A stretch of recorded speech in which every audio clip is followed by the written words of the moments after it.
Video viral होतोय जो संतापजनक असल्याचं अनेकांचं म्हणणं आहे। समाज माध्यमांमधून तशा प्रतिक्रिया उमटतायत।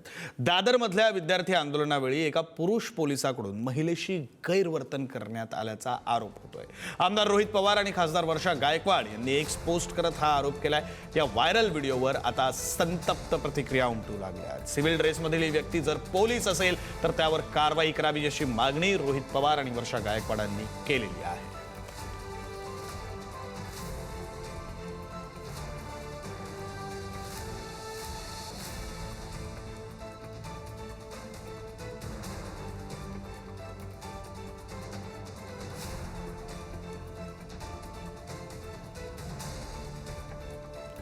दरम्यान हा व्हिडिओ आपण पुढारी न्यूजच्या टीव्ही स्क्रीनवर आत्ताच्या क्षणाला पाहू शकतोय।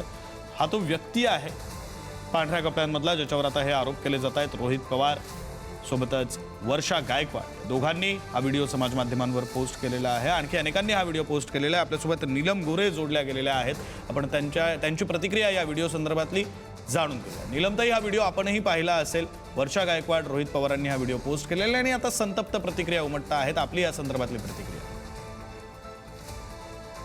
त्याच्यामध्ये संबंधित जी व्यक्ती आहे तर ती एकदम वेगाने धावलेली दिसत आहेत आणि त्यांनी काही लोकांना पकडून बाजूला करण्याचा प्रयत्न केला आहे। त्याच्यामध्ये पुरुष पोलिसांनी महिला असेल तर तिला असं स्पर्श करणं आणि धरणं ते एकदम चुकीचं आहे। परंतु पुढे काय घडलंय त्या क्षणानंतर हे काही त्या व्हिडिओतून स्पष्ट होत नाहीये।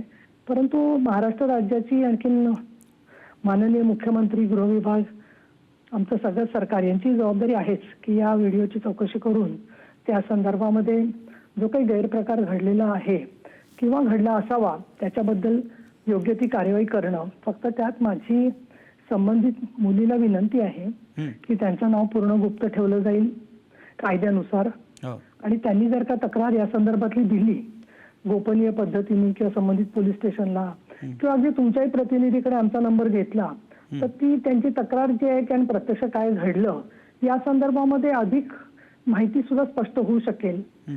काही आंदोलनांमध्ये दुर्दैवाने महिलांना टार्गेट करणं, महिला पोलिसांना टार्गेट करणं, त्यांचे कपडे फाडणं असे देखील प्रकार होत असतात। त्यामुळे महिला ज्या तिथे गेलेल्या आहेत आंदोलनात, मग त्या कुठल्याही आंदोलनात असो, त्यांची सुरक्षितता आणि जबाबदारी ही पोलिसांची तर असतेच, पण मोर्चात आलेले जे संबंधित असतात त्यांच्यावर सुद्धा असते। मी अनेक वर्ष अनेक मोर्चात गेलेली आहे। माझ्या समोर किंवा आमच्याकडे तर अशा कधी तक्रारी कधी आल्या नाहीयेत महिलांच्या। परंतु पोलिसांच्याकडून काही गैरकृत्य झालं असेल तर सरकारने चौकशी करून त्यात योग्य ती कारवाई करावी। परंतु सगळंच पोलीस दल हे कीड लागली आहे, सगळंच पोलीस दल चुकीचं आहे हे म्हणणं योग्य नाहीये। आज कित्येक ठिकाणी जे चांगलं काम करतायत पोलीस त्यांचंही नीतिधैर्य अशा राजकारणाने खच्ची होऊ शकतं आणि इतरांच्या राज्यात सुद्धा म्हणजे मग जे आज टीका करतायत ते जेव्हा सत्तेत होते त्यावेळेला सुद्धा अनेक अशा घटना घडलेल्या आहेत।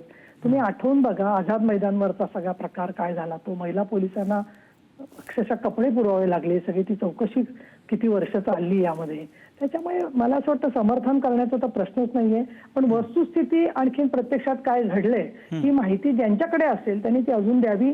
आणि ट्विट करणारे जे आहेत आमचे सगळे हे पदाधिकारी विरोधी पक्षाचे, त्यांनी त्या मुलीच्या पुढे काय झालं, त्या मुलीला काही त्यांनी दिलासा दिला का, त्या मुलीचं काही नीतिधैर्य वाढवलं का, त्या मुलीला काय मदत केली हे देखील बरोबर जोडलं असतं तर मला असं वाटतं की त्यांचा हेतू शुद्ध आहे असं स्पष्ट झालं असतं। बरं नीलमताई, आणखी एक प्रश्न पडतो। आपण म्हणालात की चौकशी होईल, नेमकं तथ्य काय आहे ते शोधणं गरजेचं आहे। अगदी बरोबर।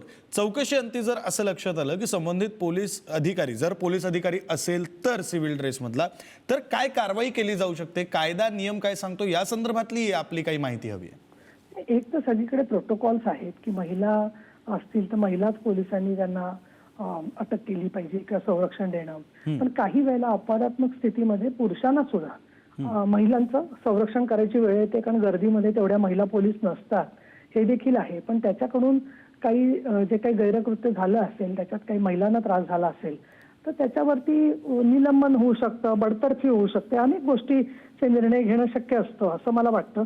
पण ते काय आहे तिथली वस्तुस्थिती समजून घेऊन घडलं तर ते योग्य राहील। हे मीडिया बॅशिंग चाललेलं आहे, माध्यमांमधून फक्त त्याच्यावरती आवाज उठवणं, त्याची त्यांनी तक्रार द्यावी आणि नक्की माननीय गृहमंत्री महोदय, मुख्यमंत्री महोदय याच्यामध्ये लक्ष घालतील। आम्ही स्वतः सुद्धा मुलींच्या सुरक्षिततेच्या बाजूनीच आहोत, परंतु काही टीकाकार जे आहेत ते स्वतःच्या पक्षामधलं अगदी हुंडाबळी होईपर्यंत गेलेली केस असेल तरी त्याच्यामध्ये समर्थन करत राहतात आणि त्यात कुठेतरी राजकीय भांडवल करतात. असं करायची काय आवश्यकता मला वाटत नाही. नीलमताई, आपण अनेक वर्षांपासून महिला सबलीकरण आणि संबंधित विषयांवर काम करताय. आपण या अनुषंगानं काही मागणी करणार आहात का? कोणाला पत्र लिहिणार आहात का? चौकशीची मागणी करणार आहात का? हा प्रश्न. मी माननीय मुख्यमंत्र्यांच्याकडे या संदर्भामध्ये चौकशीच्या बद्दलची मागणी करते. काल रात्रीच मी तसं आमच्या कार्यालयाला सूचना दिलेल्या आहेत की आज आपण तशी सकाळीच निवेदन पाठवूया आणि तिथल्या ज्या काही पत्रकार आमच्या मैत्रिणी आहेत शिवाजी पार्क दादर मधल्या, त्यांनाही निरोप दिलेला आहे की त्या मुलीचा काही तुम्हाला अजून डिटेल्स कळले तिथले काय, तर त्याची सुद्धा तक्रार तिची पूर्णपणे तिला संरक्षण देऊन नोंदवण्यासाठी आपण सहकार्य करू. धन्यवाद नीलमताई, तुम्ही सविस्तर बातचीत पुढारी न्यूजशी केलीत यासाठी.